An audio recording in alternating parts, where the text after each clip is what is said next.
আমার বাপের নামে, কথা কন না, আমার মায়ের নামে, আমার ভাইয়ের নামে। আসসালামু আলাইকুম প্রিয় দর্শক, বরাবরের মতো আবারও নতুন একটি ওয়াজ ভিডিও নিয়ে আপনাদের মাঝে হাজির হলাম।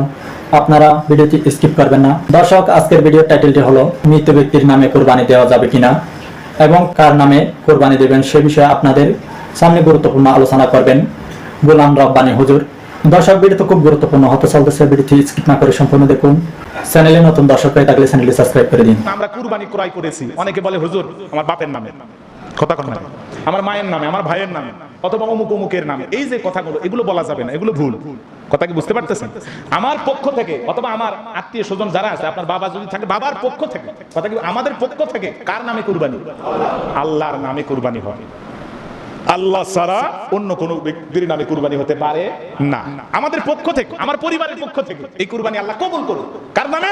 বিসমিল্লাহ, আল্লাহু আকবার, আল্লাহর নামে। মনে থাকবে তো ইনশাআল্লাহ, কারো নামে নয়। আবার অনেকে দেখা যাচ্ছে হুজুর অমুকের নামে, তুমুকের নামে, কথা কি বোঝেন নাই, বলে থাকে না, এগুলো বলা যাবে না। অমুকের নামে তুমুকের নামে কুরবানি না, কুরবানি কেবল মাত্র কার নামে? মনে থাকবে তো ইনশাআল্লাহ।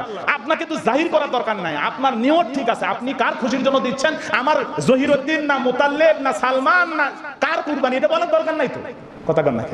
কুরবানি আমাদের পক্ষ থেকে, আমরা 3জন বা 5জন ভাগে দিচ্ছি। দেখা যাচ্ছে ভাগের সিরিয়াল 7জন ভাগে কিনছে, মুকাব্বর, একাব্বর, জুব্বার, আকবর, তবারক, এই যে নাম পড়তে পড়তে হুজুর তো আল্লাহ এরকম বলার দরকার নাই। হুজুর আমার এই 5জন বা 7জন বা 3জন ভাগে কিনছে, আচ্ছা ঠিক আছে, আপনাদের পক্ষ থেকে আল্লাহ কুরবানি কবুল করুন, বিসমিল্লাহ, আল্লাহ, কথা কন না।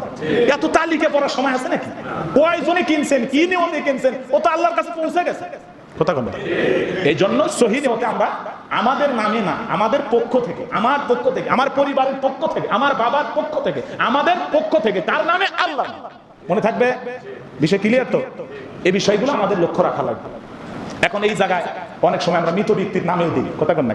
মৃত ব্যক্তির নামে এই জায়গায় আপনি তাদের পক্ষ থেকে দিতে পারবেন, কিন্তু এই জায়গায় কোনো মানুষ যদি মরার আগে তার সন্তান বা তার আত্মীয়কে ওসিয়ত করে যায় যে আমার নামে একটা কুরবানি দিও, এই কুরবানি কিন্তু দেওয়া লাগবে, কথা কি বুঝতে পারতেছেন?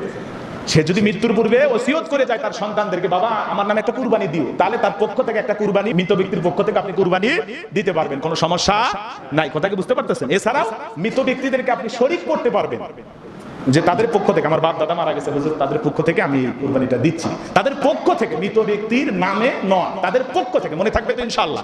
কথা কি বুঝতে পারতেছেন নাকি রাগ করেছেন আপনারা? এগুলো জানার দরকার নাই, হ্যাঁ? গোলাম রব্বানী হুজুরের কথাগুলো শুনে আপনাদের কেমন লেগেছে, আপনাদের মতামত কমেন্ট বক্সে জানিয়ে দিবেন, কেননা আপনাদের মতামত দেখে পরবর্তী ভিডিও নিয়ে আসবো। দর্শক, তাহলে আজকের মতো ভিডিওটি শেষ করলাম, দেখা হবে পরবর্তী ভিডিওতে।